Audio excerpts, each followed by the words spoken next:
Grocery. The Mary Story. Dear Papa Dudut, ako nga pala si Mary, 45 years old at aminadong nalulong sa droga na naging dahilan para magkaroon ako ng problema sa pamilya ko. Meron akong asawa, si Bojo, meron kaming isang anak na lalaki at itago na lang natin siya sa pangalang Keisha. 10 years old at kumpleto na sana ang buhay ko. Wala nang ibang hahanapin pa. Loyal at good provider ang asawa kong si Bojo, Papa Dudut. Makulit pero malambing naman ang anak kong si Keisha. Mama's boy pa nga siya, Papa Dudut. Gusto niyang lagi lang nakatikid sa akin at nakayakap. Ang anak kong si Keisha ang dahilan kung bakit masarap gumising sa umaga. Kung bakit ang sarap lang maging isang ina, pero dahil sa pagkakamali ko ay nasira ang lahat.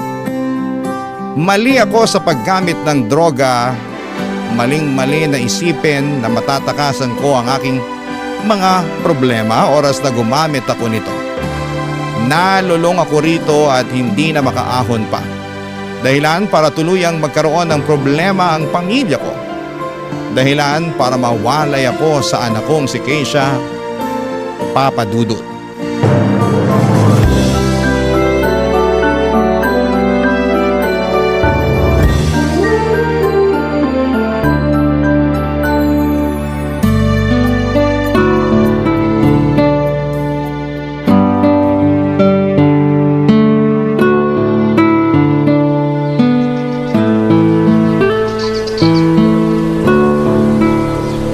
Hindi po ba natin kasama si tatay? Ha? Hindi, anak. Busy ang tatay mo. Tsaka, hindi naman kumakain yun ng kikiam, di ba? Tayo lang naman ang may paborito nun. Sige po. Pero uwian natin si tatay ng makakain niya mamaya ah. Baka pagod po yun sa trabaho. Oo naman, anak. Uuwian natin ng pagkain yung tatay mo. Mary! Bojo? Tatay! Kakain kami ni nanay ng kikiam. Gusto mong sumama? Pero tigilan mo nga yung ginagawa mo. Di mo pwede kita si Keisha. Hindi po kami tatakas, tay. Kakain lang po kami ng kikiam. Di ba, nay? Hayaan mo na kaming umalis, Bojo. Kung aalis ka, iwan mo si Keisha. Hindi ko siya haya sumama sa'yo. Nay, tay, nag-aaway po ba kayo? Hindi, anak. May pinag-uusapan lang kami ng tatay mo. Mukhang ayaw kanyang payagang kumain ng kikiam eh. Tay, payagan niyo na po ko. Konti lang naman po yung kakainin ko eh. Anak, halika rito. Lumapit ka sa akin. Bakit po? Huwag kang lalapit sa tatay mo, Keisha. Dito ka lang sa akin. Keisha, makinig ka sa tatay mo ha. Halika rito. Huwag ka sumama sa nanay mo. Huwag kang makikinig sa tatay mo, Keisha. Okay ka lang. Kay nanay ka lang, ha? Nay! Aalis tayo rito. Nay, huwag po kayo mag-away. Akin na si Keisha, Mary. Akin lang ang anak ko. Anak ko rin siya. Pero ako nanay niya. Kailangan niya ako. Mas kailangan niya ako. Ano ka ba naman, Mary? Kung totoong iniisip mo na kailangan ka ng anak natin, sana hindi ka nagpapakalulong dyan sa droga. Kailangan ng anak mo ng matinong nanay. Huwag mo akong husgahan. Hindi kita hinuhusgahan. Tingnan mo nga yung sarili mo. Humarap ka sa salamin. Ikaw na mismo magsabi kung ano yung nakikita mo. Kasi Mary, pagod na ako. Suko na ako sa'yo. Lahat ng pangunawa ginawa ko na. Pero hindi ko na kaya. Magiging maayos ulit ako. Basta hayaan mo lang na isama ko yung anak ko, Bojo. Hindi kita papayagan, Mary. Maawa ka naman kay Keisha. Kung totoong mahal mo siya, ibibigay mo siya sa akin. Hindi. Ang tigas ng ulo mo. Gusto mo bang magaya sa'yo yung anak mo? Ha? Malulong din sa droga? Masira yung buhay? Sige, kung yan ang plano mo, sige, kunin mo na siya. Sirain mo ang buhay ng anak mo. Papadudot, pinagmasdan ko ang itsura ko sa katapat kong salamin at nandiri ako sa nakita ko. Halos hindi ko nakilala ang sarili ko, sinira na ako ng droga. Nang hina ako, nilawagan ko ang pagkakayakap kay Keisha at pinaubaya ko na siya kay Bojo.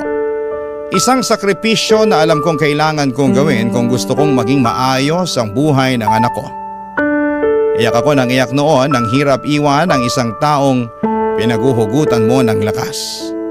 Pero alam kong kailangang lumayo ako para hindi maimpluwensyahan ang anak ko. Sa paglayo ko ay sinubukan kong magbagong buhay at natanggap ako sa isang maliit na grocery store. Malit lang ang bayad pero sapat na para panimula. Sinikap kong huwag balikan ang pagdodroga para maipakita kay Bojo na nagbago na ako para sa anak namin. Napakahirap magbago ng biglaan, lugmok ako at parang walang gana sa buhay. Laging galit at naiinis. Mas lalo na noong nakilala ko si Nicole. Ang katrabaho kong 20 anyos.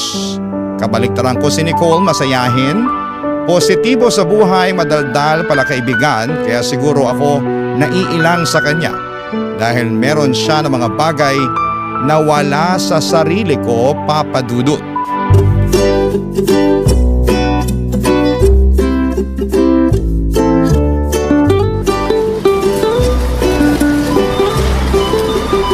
Hi, Ate Mary. Good morning. Walang maganda sa umaga. Wala ba? Anong tawag mo sa akin? Oras to ng trabaho. Sana naman igalang mo. So strict naman ito. Alam mo, Ate Mary, maganda ka eh. Kaso pinapapangat ka ng pagsimangot mo. Kaya smile ka na ha. Ikaw lang naman ang dahilan ng pagsimangot ko. Grabe ko naman. Sa akin pa talaga sinisi yung pagkapangit niya. Joke. Hindi ako nakikipagbiruan ha. Magsimula ka ng mag-ayos ng mga delata bago pa dumating ang boss natin. Mamaya na, kwentuhan muna tayo. Late ka na nga. Gusto mo pa makipagkwentuhan. Binabayaran ka para maging tamad. Kung may bayad lang ang pagiging tamad, baka sinipag na akong tamarin. Nicole, kailangan nang ayusin ang mga delata sa estante. Pakidalian mo na bago dumating ang boss natin. Mamaya na nga. Maaga pa naman yung... Maaga? Late ka na nga pumasok. Alam ko rin naman yun. Kaya lang, sulit naman kasi yung pagiging late ko. Kasi sinagot ko na si Arthur. At magkasama kami buong gabi. Kaya tingnan mo, kahit puyat ako, happy pa rin. Good morning na good morning talaga. Good morning, universe! Ay, kayong mga kabataan, puro puso ang pinapairal nyo. Kapag nagmamahal naman talaga, puso ang pinapairal, di ba? Alam nga namang appendix. Naku, kung appendix yon, baka pumotok na yun sa akin sa sobrang kilig ko. Alam mo ba, pinagluto niya ako ng corned beef at itlog kagabi. Sobrang effort talaga, ate. Hindi lahat ng lalaki kaya magluto ng corned beef at itlog, ha? Nakakalungkot naman kung corned beef at itlog lang ang kayang iluto ng boyfriend mo. Uy, hindi lang yun ang kaya niyang lutuin, ha? Perfect din siya magluto ng instant noodles. Hindi overcook yung noodles, sakto pa sa lasa. Ang sikreto niya para maging healthy yung instant noodles, repolyo. Nilalagyan niya ng repolyo yung instant noodles para balanced diet. Ay, kakabetchin mo yan. Nilagyan lang ng repolyo, feeling mo healthy na agad ang luto niyang instant noodles? Ganyan bang nagagawa ng pag-ibig sa inyong mga kabataan, ha? Nababawasan ang utak niyo? Nalulusaw? Ay, grabe naman siya maka-judge. I'm sure na in love ka rin ng kabataan mo, kaya dapat gets mo yan ngayon. Na-inlove ako nung araw at pinagsisisihan ko yon. Kaya ikaw, habang bata ka pa, pagsisihan mo ng in love ka. Pinagsasasabi mo? Bakit ko naman pagsisisihan na in love ako? Dahil nga kay Arthur, nagkaroon ng kulay yung buhay ko. Tingnan mo nga, super blooming ako today. Pansinin mo yung labi ko, ang pula, di ba? Dahil hindi yan dahil sa lipstick, kinagat yan ni Arthur. Nakakawalang gana kang kausap, no? Walang sustansya ang mga topic mo. Doon ka na nga. Layuan mo ako. Ate Mary, bakit ba ang sungit mo sa akin? Mabait naman ako sa'yo ah. Bakit palagi ka nalang galit? Bakit ako palaging galit? Dahil sa mga katulad mo. Ay, wala kayong alam sa totoong mukha ng mundo. Akala nyo masaya ang buhay? Nako, tingnan lang natin kapag sinampal na kayo ng realidad. Yung kapag nakilala kayo ng taong magpaparamdam sa'yo na madilim ang mundo. Alam ko pa rin naman yung realidad. Alam ko rin naman, Ate Mary, na may madidilim na parte yung Lahat ng parte ng mundo, madilim. May liwanag pa rin kahit sa dilim. Bahala ka na kung paano mo makikita yung liwanag na yun. Basta ako, andun ako sa liwanag na yun. Oo, minsan madilim talaga, pero 'di ba, parte yun ng buhay. Hindi na ako nakaimik sa mga sinabi ni Nicole, Papa Dudut. Alam kong may tama sa sinabi niya, pero syempre hindi ko yon tinanggap.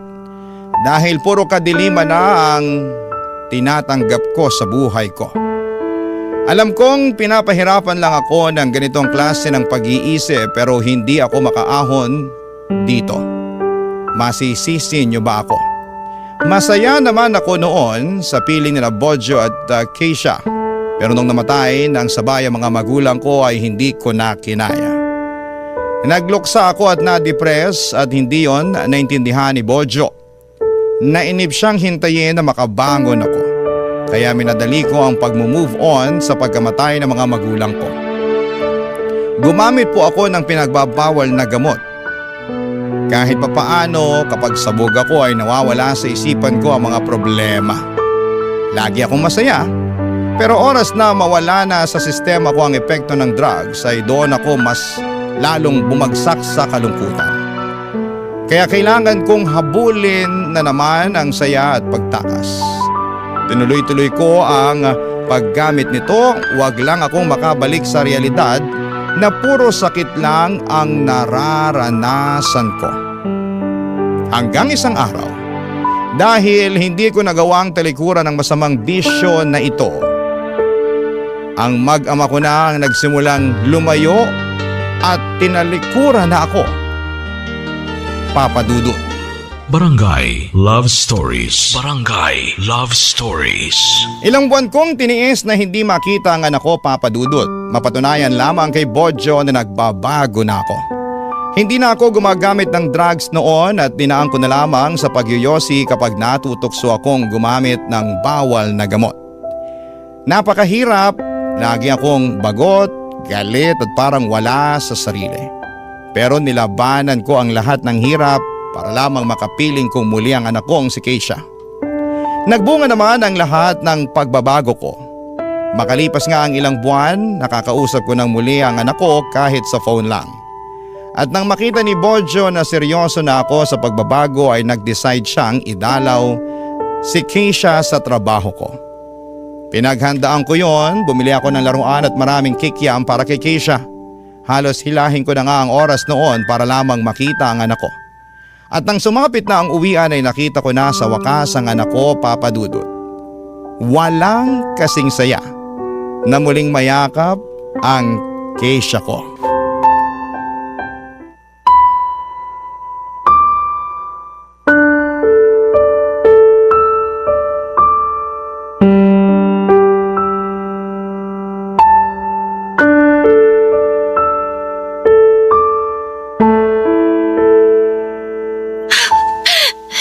Keisha, anak!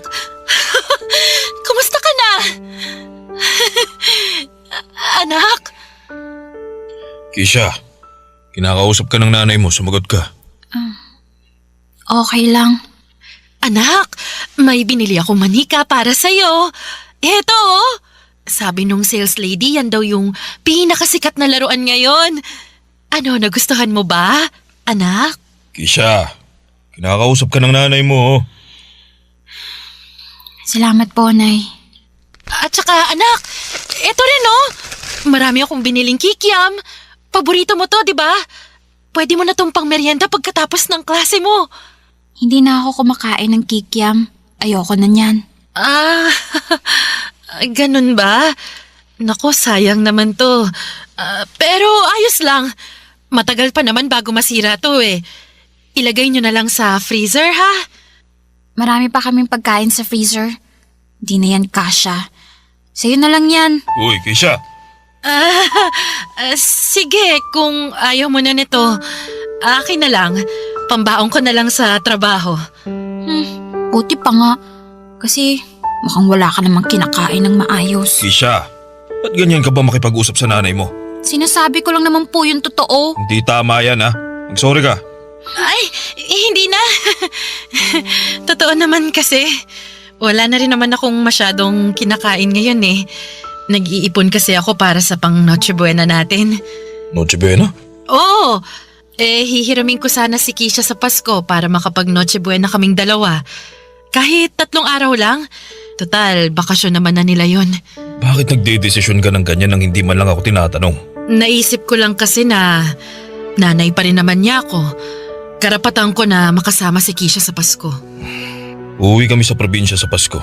Planado na yun. E di kahit sa bagong taon na lang, ayos lang sa akin. Keisha, gusto mo bang makasama sa New Year si nanay? Maghahanda ako ng marami. Lahat ng gusto mo pagkain, bibilhin ko.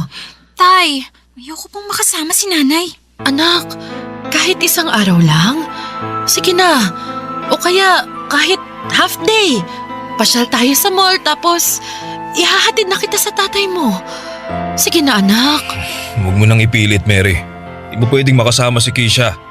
Napag-usapan na natin to dati, di ba? Dadalawin ka lang namin ni Keisha. Di siya pwede manatili sa'yo kahit 1 araw.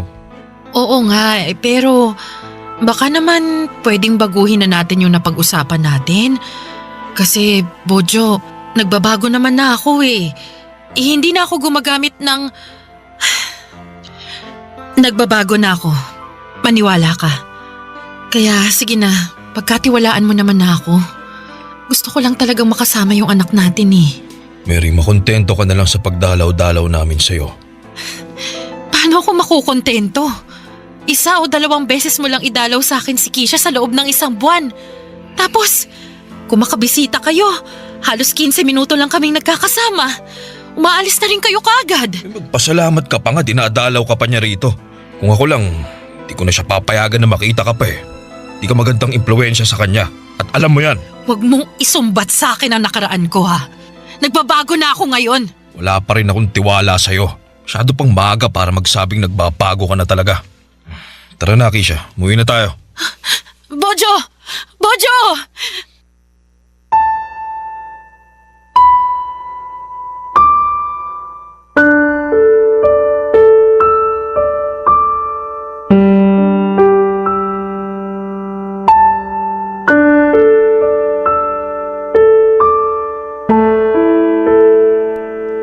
Papadudot para akong dinurog sa sinabi ni Keisha. Ayaw niya akong makasama at ayaw magtiwala ni Bojo na nagbabago na ako. Na hindi na ako gumagamit ng droga. Ang sakit lang na habang inaayos mo ang sarili mo, may mga tao sa paligid mo na patuloy pa rin sa pagdududa. Ano bang gusto nila? Ibalik ako sa dati kong ginagawa? Nang mga oras na yon ay galit ako. Parang gusto kong gumamit muli ng pinagbabawal na gamot para makatakas sa lungkot na nararamdaman ko. Kaya lang naisipan ko na mas lalo lang ilalayo ni Bojo sa akin si Keisha oras na malaman niya na bumalik ako sa pagdadrugs. Hindi ko hahayaang mangyari yon, kaya naman pinakalma ko ang sarili ko at pinalipas ang ilang araw para muling makausap si Bojo. Muli akong makikiusap na pagbigyan niya ako kahit na 1 buong araw lang na makasama ko si Keisha. Lahat ay handa kong gawin para mapagbigyan ako sa hiling kong yon. Papadudot.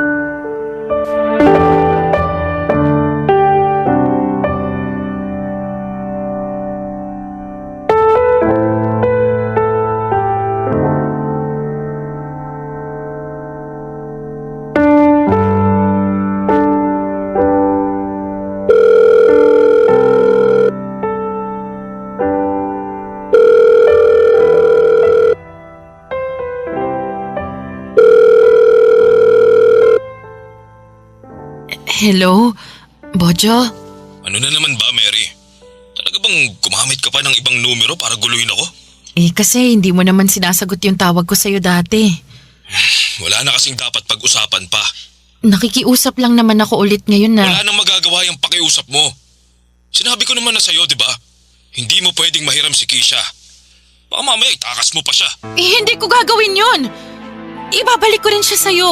Sinubukan mo na dati na itakas siya. Wala na akong tiwala sa'yo. Bojo, pagkatiwalaan mo naman na ako ngayon. Alam ko malaki ang naging kasalanan ko sa inyong mag-ama pero bumabawi naman na ako ngayon eh. Papatunayan ko sa inyo na maayos na Wala ako. nang pupuntahan ng pag-uusap nating to, Mary. Ayaw din naman ni Keisha na makasama ka pa. Huwag mo nang pilitin yung bata. Pinipigilan mo lang siya eh. Alam kong gusto niya ako makasama. Alam mong mahal na mahal ako ni Keisha, di ba? Imposibleng ayaw niyang makasama ang nanay niya. Ano ba, Mary? Harap-harapan na niyang sinabi sa'yo na ayaw kanyang makasama. Gusto mo pa talagang saktan ulit ang sarili mo? Ha? Mary, iniiwasan ka na ng anak mo. Yung pagdalaw-dalaw namin sa'yo noon, persado pa yun. Ako pa ang namimilit sa kanya na magpakita sa'yo. Kaya nga gusto ko ulit siya makasama eh. Para maging malapit na ulit kami. Para masanay na ulit siya sa akin. Bojo, tulungan mo naman ako mangyari yun. Huwag na nating pilitin yung bata kung hindi pa siya handa. O baka naman ikaw kasi tong hindi pa handa na bumalik ako sa buhay ninyo. Mary, wala ka nang babalikan sa pamilya natin. Sigurado na yon. Si Keisha, makikita mo lang siya paminsan-minsan kung gusto niya. Pero ako, wala na. Wala ka nang babalikan. Ganon-ganon na lang yun, Bojo. Itatapon mo na lang lahat ng pinagsamahan natin dahil lang sa pagkakamali ko. Ikaw ang nagtapon ng lahat, Mary. Ipapaalala ko lang sa'yo. Huwag mong isisi sa akin ang mga desisyon mo sa buhay. Ikaw ang nanira sa'yo, hindi ako. Sakim ka! Hindi mo naiintindihan ang nararamdaman ko noon. Namatayan ako ng mga magulang, Bojo. Namatayan ako! Hindi ko alam ang ginagawa ko noon. Tapos nasan ka, ha? Lagi kang wala. Hindi mo ako pinapakinggan kapag nagsasabi ako sa'yo na nalulungkot ako. Kapag umiiyak ako sa gabi, lagi mo lang akong tinatalikuran. Parang wala kang naririnig. At ako pa ang may kasalanan? Ganun ba? Sa akin mo pa sinisisi kung bakit ka nalulong? Simpatsya! Simpatsya lang naman ang kailangan ko nun eh. Pero hindi mo yun binigay sa akin. Hindi kita sinisisi na nalulung ako. Pero sana hindi ako umabot dun kung nakita mo lang sana na durog ako nun. Kung tinulungan mo lang sana ako. Mary, nakakarindi ka na? Mas lalo mo lang ako tinutulak para ilayo sa'yo ang anak natin eh. Huwag ka muna magpaparamdam sa amin ng anak mo. Manahimik ka muna at ayusin mo na lang yung buhay mo. Bahala ka na!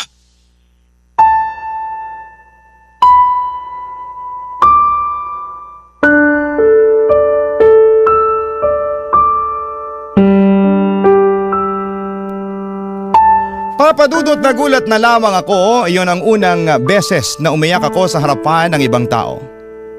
Hindi ko na kasi kaya. Sobrang sakit ng pangtataboy ng asawa ko sa akin. Parang diring-diri siya sa akin sa pagkakamali ko.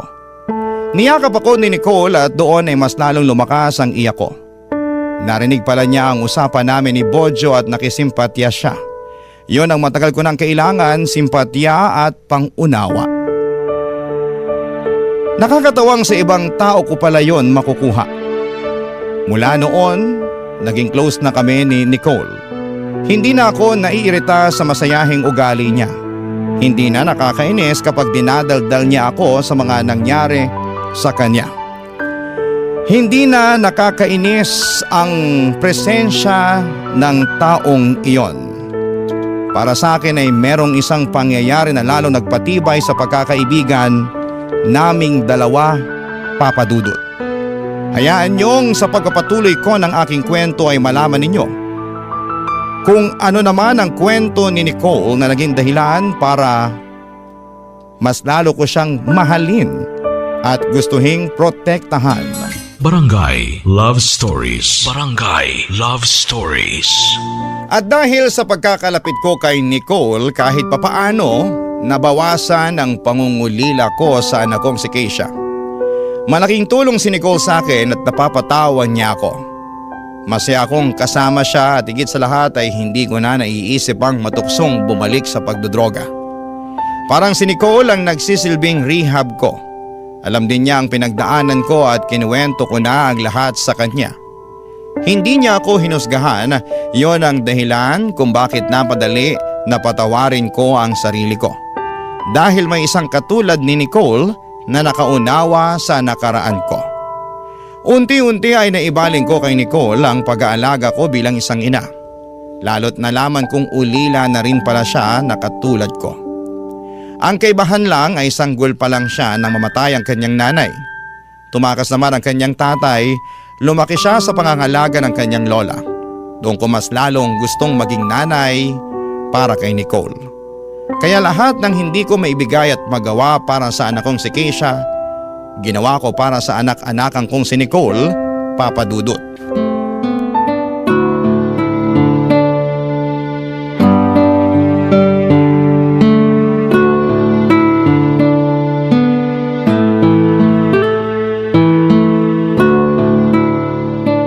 Nicole? Okay ka lang ba? Ay, oo naman. Okay na okay. Okay na eh. Hindi ako okay eh. Nicole, bakit? Anong nangyari? Sige, ikwento mo sa akin. Si Arthur kasi. Yung boyfriend mo?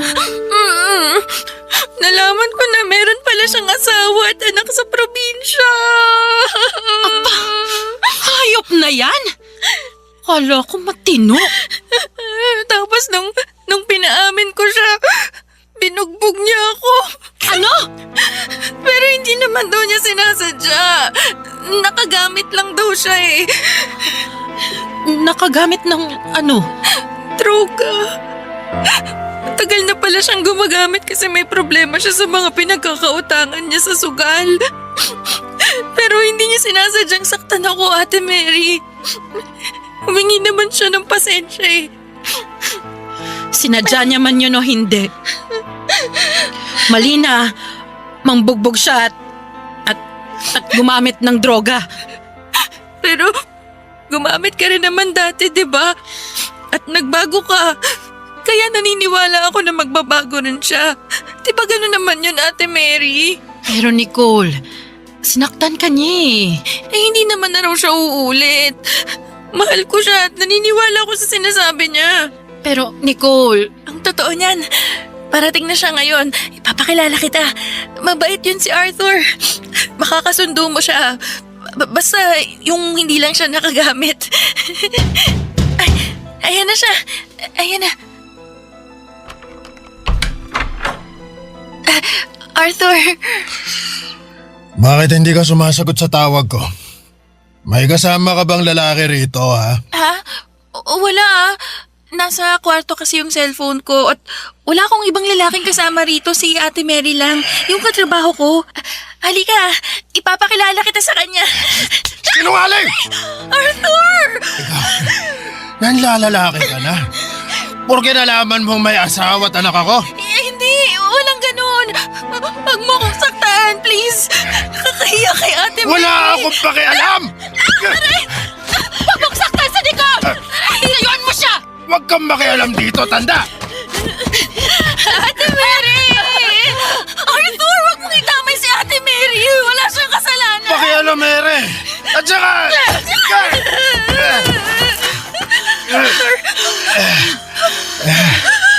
Nicole, tara na.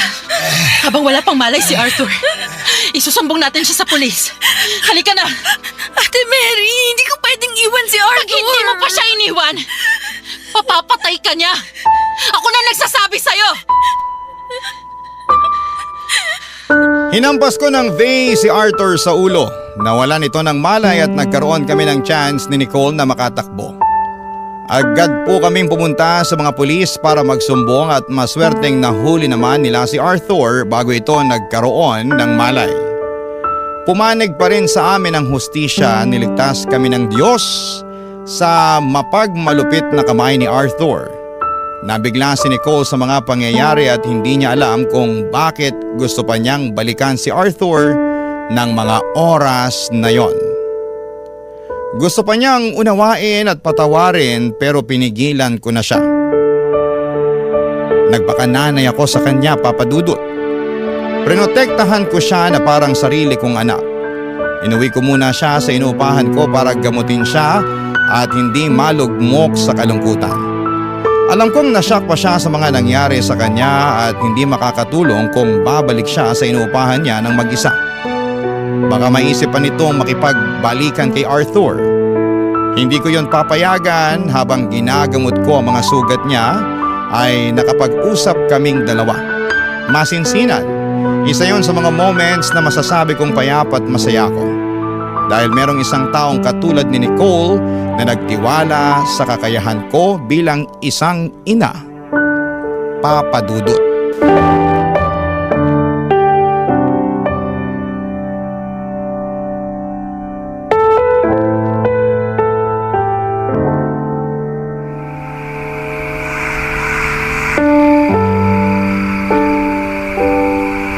Ate, salamat ah. Salamat sa lahat-lahat. Hindi mo naman na obligasyon na tulungan ako pero ginawa mo pa rin. Ano ka bang bata ka? Kapag may inaabuso, dapat lang naman natulungan, di ba? At saka, aaminin ko na pamahal na ako sa'yo eh. Para na rin kitang anak. Kaya hindi ko rin matiis na hindi ka protektahan. Sana alam ng anak mong si Keisha na napakaswerte niya sa'yo, no? Kasi ikaw yung nanay niya. Kung nagawa mo akong ipagtanggol, paano na lang siya, di ba? Ay nako, sana nga ganun. Sana talaga makita niya yon. Alam mo, darating din yung panahon na malalaman niya yun, Ate Mary. Bigyan mo lang siya ng konting panahon. Naguguluhan lang din siya sa mga nangyayari sa inyo ngayon. Kaya nga hindi ko na muna pinipilit ang sarili ko sa kanila. Hihintayin ko na lang. Kapag handa na siyang lumapit sa akin, edi sige. At habang hindi pa siya handa, ako muna anak mo. Sa akin mo muna ibuhos lahat ng pagmamahal mo na meron ka dyan sa puso mo. Sigurado ako umaapaw yung puso mo ngayon sa sobrang pagmamahal. At umaapaw din sa sobrang lungkot. Sorry Ate Mary ha, wala akong magawa sa kalagayan mo. Gusto ko sanang mapasaya ka eh. Alam mo yon, makabawi man lang sa lahat ng ginawa mo para sa akin. Ano ka ba? Hindi mo kailangan bumawi, ano? Lahat ng ginawa ko para sa'yo, gusto ko yon. At hindi ako maniningil. Kaya sige na, hayaan mo lang ako. Minsan, magiging makulit ako, ha? Baka mamaya mainis ka na kapag OA na ako sa pagiging nanay ko sa'yo. Pero tiisin mo na lang, ha? Ganon talaga ang mga nanay. Minsan, OA na sa pagiging protective. Pero gusto lang naman naming maging maayos kayo. Naiintindihan ko Ate Mary. Gusto ko nga tong ginagawa mo eh. Yung nagpapakananay ka sa akin. At least alam ko na yung pakiramdam kung paano magkaroon ng nanay. Bakit? Hindi mo ba yun naranasan sa lola mo na nag-alaga sa'yo nun? Hindi eh. Hindi ko naman din siya masisi. Matanda na rin siya at marami kaming mga apo niya na inaalagaan. Yun nga lang, maaga rin siyang nawala. Kaya yun, nabitin yung koneksyon namin. Kaya ngayon pa lang talaga. Sa'yo pa lang talaga. Hayaan mo, hindi ka mabibitin sa pagiging nanay ko sa'yo. At hindi ka rin mabibitin sa pagiging anak ko sa'yo. Ay, tumatawag si Bojo! Ha? Yung tatay ni Keisha? Hala, sagutin mo na Ate Mary. Baka ipadalaw na ulit sa'yo si Keisha.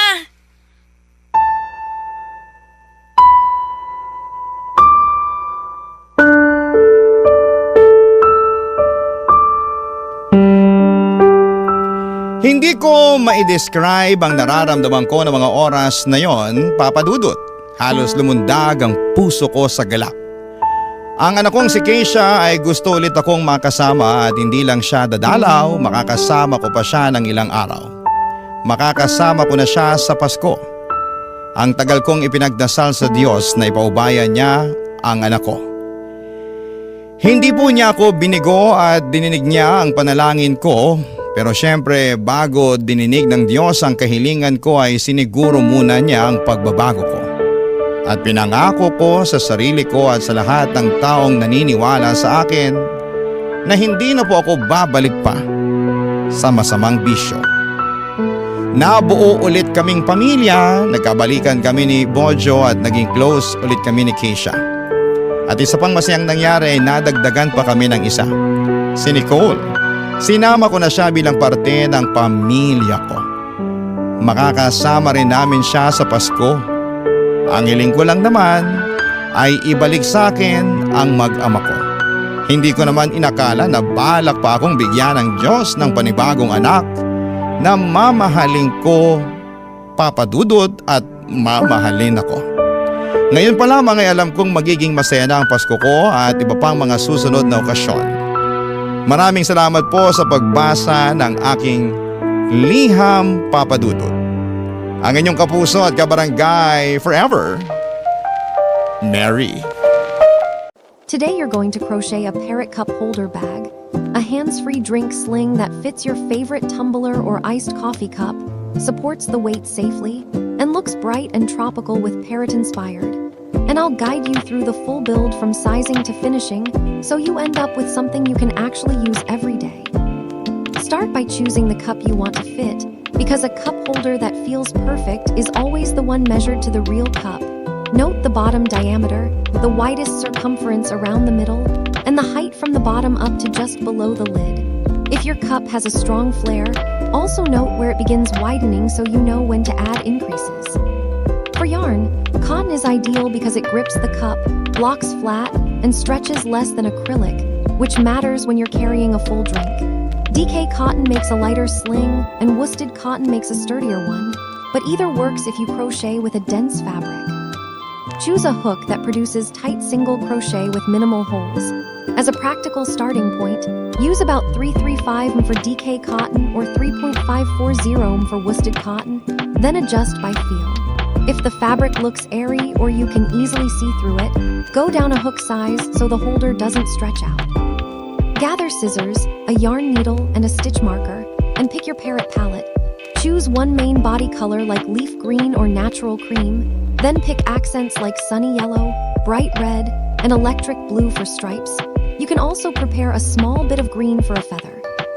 We'll use US crochet terms, and the main stitches are chain, slip stitch, single crochet, half double crochet, plus increases and decreases. The structure is simple. A flat base circle, a turned wall, gradual shaping, a structured rim, then tabs and a reinforced strap. Begin with the base in your main body color. Make a magic ring and work 8 single crochets into the ring.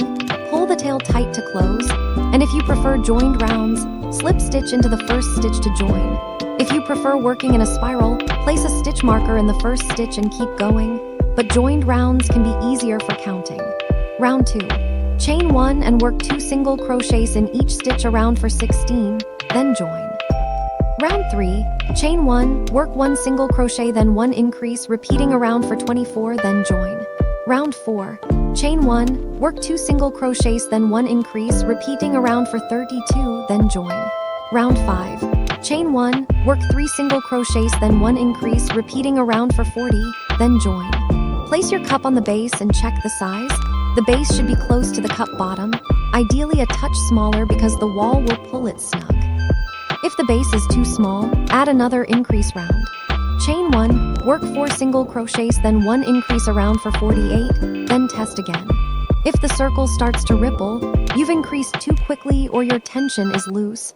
Tighten slightly or stop increasing and move on, because a flat base is what keeps the cup stable. Now turn the base into a basket shape by building the side wall. Crochet the next round in back loops only. Chain 1, then single crochet in the back loop of each stitch around, keeping the same stitch count, then join. This creates a crisp ridge and makes the fabric bend upward cleanly. From here, crochet the wall in regular single crochet in both loops for a dense fabric. Work 3 plain rounds with no increases, then test fit by sliding the holder onto the cup bottom. It should feel snug and stable. If it's too tight to slide on comfortably, add a gentle increase round. If it's a little loose, keep going because the rim and strap tabs will tighten the top and you can add a drawstring channel later. Now shape for the cup's flare. Most cups widen toward the middle, so you'll add width gradually using evenly spaced increases, but not every round. Too many increases will make the holder flare and lose grip.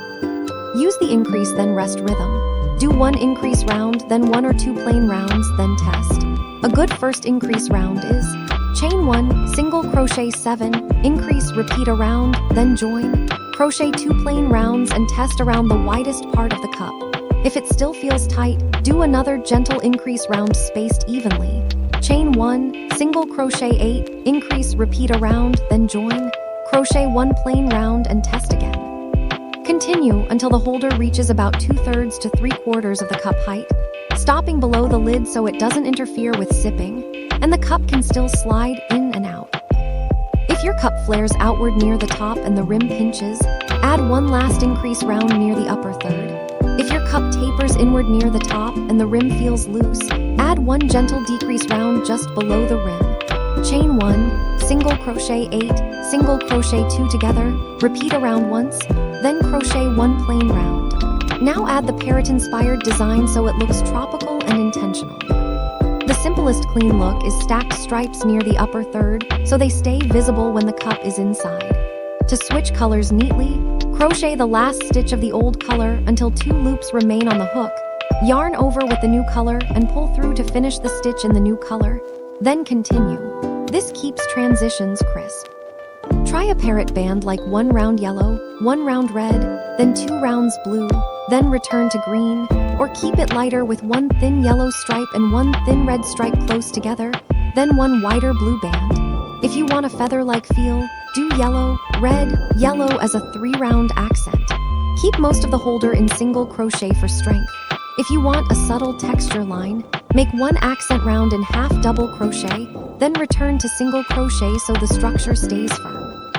Now build a structured rim so the opening looks finished and doesn't stretch out under the strap. Crochet 1 plain round of single crochet, then 1 round of single crochet in back loops only to create a fold line, then 1 more plain round. This 3-round rim gives the top edge stability. If you want an adjustable fit for different cups, add a drawstring channel instead of tightening with slip stitches. To make the channel, crochet 1 round where you alternate single crochet and chain 1 while skipping the next stitch. Single crochet, chain 1, skip 1, repeat around. Then crochet the next round by placing single crochets into each single crochet and into each chain space to stabilize. Make a drawstring cord by chaining a long length and slip stitching back along the chain to thicken it, then weave it through the channel. Tie the ends in a secure knot. Now we create strap attachment tabs, which prevents the rim from being pulled into sharp points. Choose 2 opposite points on the rim so the sling hangs evenly and mark them with stitch markers. At the first marker, attach yarn and crochet a tab, chain 1, single crochet 4 stitches along the rim, chain 1 and turn, single crochet back across those 4 stitches. Repeat until you have 3 rows total so the tab becomes a thick rectangle. Fasten off leaving a long tail for sewing. Repeat the same tab on the opposite side. These tabs distribute weight and keep the rim stable. Now crochet the strap and avoid a simple chain strap because chains stretch under the weight of a full drink. Instead, crochet a flat single crochet band. Chain 7, single crochet in the second chain from the hook and across for 6 stitches, chain 1 and turn, and single crochet across. Repeat until the strap reaches your preferred length. For a wrist carry, about 20-25. For shoulder carry, about 70-90. For about 100-125 depending on your height and preference. The easiest method is to measure a strap you already like and match it. To help the strap stay flat and resist twisting, add a finishing edge round around the strap, single crochet evenly along one long side, make 3 single crochets at the corner, continue along the other side, and finish neatly. This thickens the strap and reduces rolling. Sew the strap ends to the tabs using a yarn needle, stitching through multiple layers and going back and forth several times. This seam carries the full drink weight, so make it strong. If you want a removable strap, sew small D-rings onto the tabs and attach clasps to the strap ends, but a sewn strap is simplest and strongest. Now add a parrot feather accent if you want a signature look. Crochet a larger green leaf. Chain 10, then in the second chain from the hook work 1 single crochet, then 1 half double crochet, then 1 double crochet in each of the next 3 chains, then 1 treble crochet in the next chain, then 1 double crochet in each of the next 2 chains, then 1 half double crochet and 1 single crochet in the last chain. Rotate and mirror the stitches down the other side and slip stitch to finish. Fasten off with a long tail. Crochet a smaller accent feather in blue or yellow by chaining 8 and using fewer tall stitches. Layer it over the green leaf so both tips show, then sew the base of the cluster onto the holder near the stripe band, and add one small tack stitch at the midline so it doesn't flop. Now finish the inside cleanly. Weave in every tail by threading it onto a needle and weaving back and forth through inside stitches, changing direction at least twice so it locks. Trim close. Check that no loose ends are hanging inside because they can catch on the cup. If you want an extra premium, very firm feel, add a fabric lining. Cut a rectangle that matches the inner circumference and height, sew it into a tube, add a base circle, then hand stitch it into the crochet along the rim. Lining prevents stretching and makes the sling feel structured, but it's optional if you used cotton and tight stitches. Now test fit and function. Slide the holder onto the cup, lift by the strap, and give a gentle shake. The cup should feel secure and the holder should not slide down. If it slides down, tighten with the drawstring channel or add one decrease round just below the rim. If it's too tight, lightly dampen it, stretch it onto the cup, and let it dry in shape. Cotton relaxes and will hold the new fit. If the strap twists, dampen and block it flat. A bordered strap also twists less. Finish with a final neat touch if you like. Slip stitch around the tab edges for a crisp outline, or add a subtle surface slip stitch line along the rim in an accent color. But keep embellishments minimal so the bag stays clean and functional. Your Parrot Cup holder bag is now complete. Sturdy base, custom snug fit, structured rim, reinforced tabs and strap, and bright tropical stripes with a feather accent that reads like parrot plumage. Once you've made one, you can repeat this same build for any cup by adjusting base size and the spacing of increases. And you can create a whole parrot collection by changing stripe order and accent feather color.